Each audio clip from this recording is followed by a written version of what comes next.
À première vue, quand on arrive, le parc du château de Lathan, situé à Noyant-Village dans le nord-est du Maine-et-Loire, ressemble à tous les parcs de château.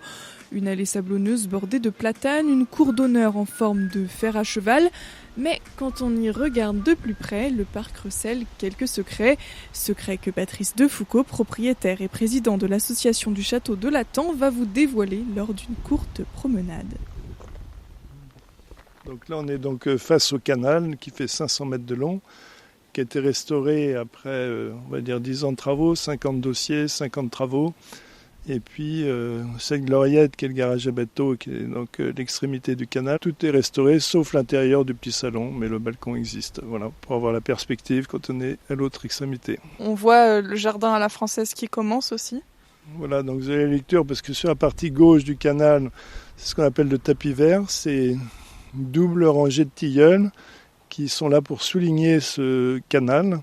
Donc c'est 400 tilleuls qui, eux, sont d'époque, vont être à restaurer.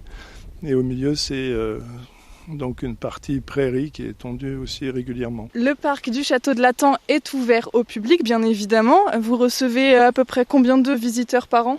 Si on compte les payants, c'est entre 1200 et 1500 visiteurs, je pense. Et puis après, il y a des visites gratuites, à commencer par tous les gens du village, les gens qui viennent dans le gîte.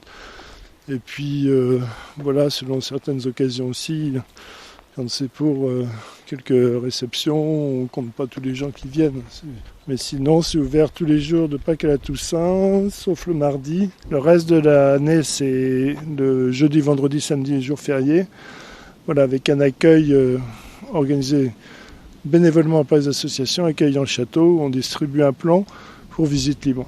Et donc, parmi les visiteurs du parc, nous avons Martin qui nous vient tout droit d'Angleterre. Je trouve le parc très beau. On est venu ici simplement pour jeter un coup d'œil. On connaît l'endroit. On était déjà passé il y a quelques années, c'était pour voir un feu d'artifice. Donc on avait vu la façade, mais pas le parc, ni l'intérieur du bâtiment. C'est très joli. Alors, Patrice Defoucault, vous m'emmenez voir ce que Martin trouve si beau. L'été en Pays de la Loire, un moment d'évasion avec vos radios chrétiennes.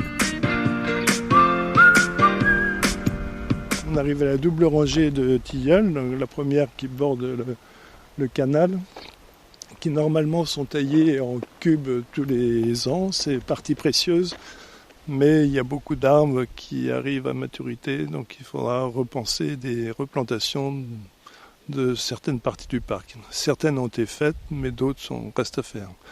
Donc c'est toujours le côté ingrat dans la nature qui est très dur avec eux, puisqu'elle pousse et puis que voilà, ça s'abîme très vite. Il faut sans cesse l'entretenir et donc quand on a fait une tranche de travaux, on voit surtout ce qu'il reste à faire.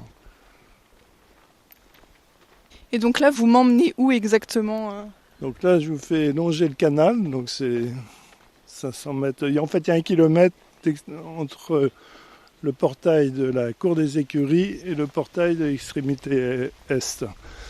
Et donc, la première partie, c'est donc le long du canal. C'est donc la partie d'Esprit le Nôtre. On va passer près du miroir, donc aux 2/3 de cette allée. Et on va aller vers la partie dite romantique, derrière la Gloriette, où là, on va trouver des souterrains. Et quand on arrive sur le miroir, alors on va pouvoir des canards. Il y a eu des cygnes, là, il n'y a plus qu'une oie. Donc, premier arrêt au miroir, c'est ça ? C'est un bassin qui est une architecture, c'est comme si vous aviez un grand cadre qui était posé dans le sol. Tous les murs sont en biais, enfin comme si c'était en biseau, avec tout un cadre arrondi à l'autre bout. Et donc avec cette cascade qui vient dans la partie arrondie, quand elle est en état de fonctionnement, c'est joli de voir ces éclats d'eau dans l'eau du miroir. Peut-être qu'on peut s'approcher un peu, je vois qu'effectivement il y a des canards. Là il y avait 2 oies aussi, il n'y en a plus qu'une, mais bon, de temps en temps on renouvelle, mais les canards font aussi beaucoup d'appels aux canards sauvages souvent. Et là on a replanté donc les tilleuls pour souligner ce miroir à 6-7 mètres des bordures du bassin lui-même. Et puis ce bassin qui est aéré et qui est souligné par tous ces tilleuls. Et qui effectivement, avec les reflets de l'eau, fait comme un miroir posé à plat sur le sol en fait. Ouais, c'est exactement ça, c'est l'objectif, c'est assez admirable d'avoir fait ça. Ah oui, quand il y a le soleil qui donne dedans. Voilà, c'est un autre regard, plus le soleil en face. Hein. Donc super pour se mirer. Oui, là je pense que le nom de miroir prend tout son sens.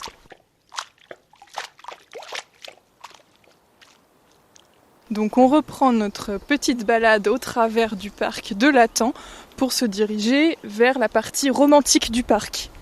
Voilà la partie dite 19e, la partie parc à l'anglaise, qui est en opposition avec le parc d'Esprit Le Nôtre, qui est le parc 18e. C'est vraiment deux styles différents, une topographie différente et aussi encore beaucoup d'eau avec l'île d'Amour.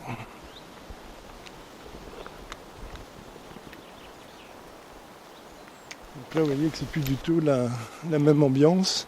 C'est un mélange d'essences où tout a été entièrement replanté. C'était à nu, hein, tout a été labouré et recréé. Il y avait des peupliers et partie droite, c'était de la culture. Donc là, on est déjà sur la partie romantique. Ah oui, complètement. Dès qu'on a passé la gloriette, on est sur la partie romantique, comme vous le voyez, qui n'est plus avec 3 essences d'arbres, des grands alignements. Et on va découvrir une prairie avec l'entrée des souterrains et en son centre un chêne qui est le chêne du Liban, qui a été planté, qui est le symbole du repère de la vie, c'est-à-dire que dans ces souterrains, vous descendez dans les ténèbres et donc il y a ce cèdre qui est là quand vous êtes dans votre labyrinthe, toujours quand même votre repère pour être pas complètement perdu. Voilà, c'est une symbolique. Si on va jusqu'au portail extrémité, qui est le portail des Royales, à l'extrémité est du parc, là après vous avez un long petit chemin qui descend, qui est très romantique, lui, qui descend jusqu'à l'île d'Amour, et puis on peut le prendre, puis on reviendra par les souterrains. La nature est reine ici, donc il n'y a pas d'habitation, pas de véhicule à moteur, donc tous les petits oiseaux ont tout l'espace qu'ils veulent pour eux-mêmes. Et ici, à la fin de l'hiver, c'est des volumes de feuilles qu'il faut ramasser, c'est considérable. Comme vous voyez, toutes les essences d'arbres, beaucoup de remorques et de remorques de feuilles à enlever. Sans compter tous les arbres morts ou les branches qui tombent. Oui, finalement, en fait, paradoxalement, le jardin à l'anglaise vous demande plus de temps d'entretien que le jardin à la française, en fait. Oui, il en demande beaucoup parce que c'est peut-être plus riche en densité et en petits parcours aussi. Donc voilà, c'est un peu plus compliqué, mais s'il faut tailler la double rangée de tilleuls, quand il faut ramasser les branches, c'est un vrai job. Vous en avez pour 3 semaines et encore en se faisant aider avec du matériel mécanique. Voilà, donc là on arrive à l'île d'Amour qui est un peu cachée par les branches de platane, mais si on va jusqu'à la passerelle, on va percevoir le petit temple de Vénus qui avait été transformé à un moment donné en chapelle ou en lieu de recueillement avec une vierge. Mais l'ensemble de cette petite île, pareil, a entièrement été recreusé parce que c'était beaucoup plus étroit, l'eau ne pouvait pas faire le tour. Et c'est beaucoup de tourmes.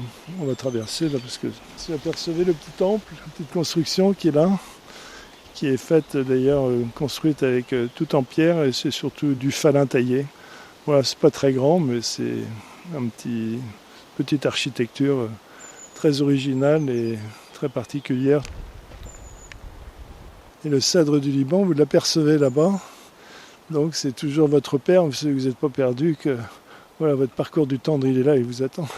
Donc là justement, on a vu les jardins à la française, les jardins à l'anglaise, et donc là, vous m'emmenez au souterrain. Voilà, qui sont au milieu des jardins à l'anglaise. Donc c'était le point fort de cette partie, c'était de créer un parc totalement différent autour de ces souterrains, donc pour lesquels il y a une similitude qui a été faite avec la carte du temple. Mais comme toutes les archives ont disparu, ça n'a jamais été vraiment démontré, mais le président des Parcs et Jardins de France, lui-même qui a une bibliothèque exceptionnelle sur tous les parcs et jardins de France et d'Europe, dit ne pas connaître de souterrain semblable à cela.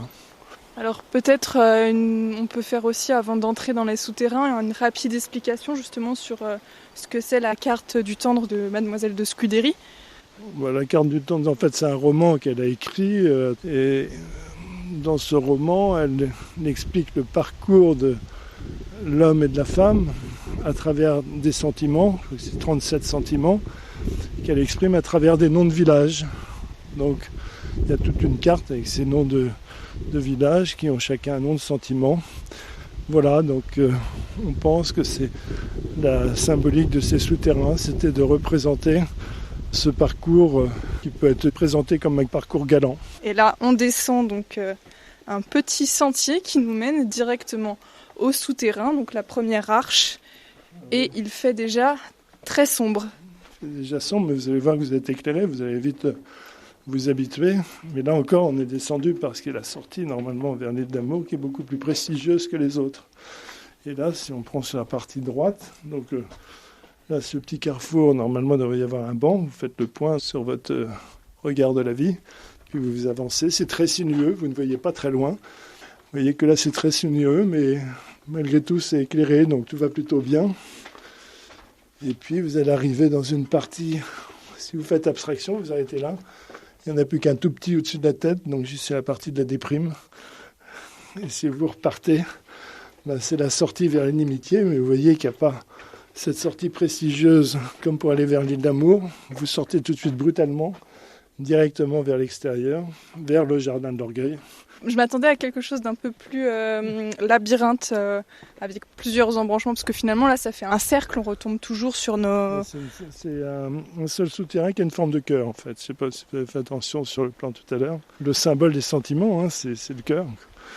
Et l'intérêt de ces souterrains, c'est justement tous ces soupiraux qui sont vraiment... il n'y a pas deux pareils, qui éclairent plus ou moins votre parcours, avec des endroits plus sinueux que d'autres, et d'autres des passages plus paisibles. D'accord, et donc là on a fait le tour du parc, c'est ça, voilà. On a vu tout ce qu'il y avait à voir.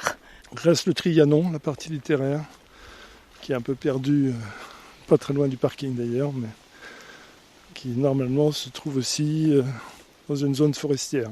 Merci Patrice Defoucauld pour cette visite guidée du parc du château de Latans. Bien voilà, c'est un plaisir de pouvoir en parler. On passe depuis 25 ans beaucoup de temps pour essayer de faire avancer un peu les choses.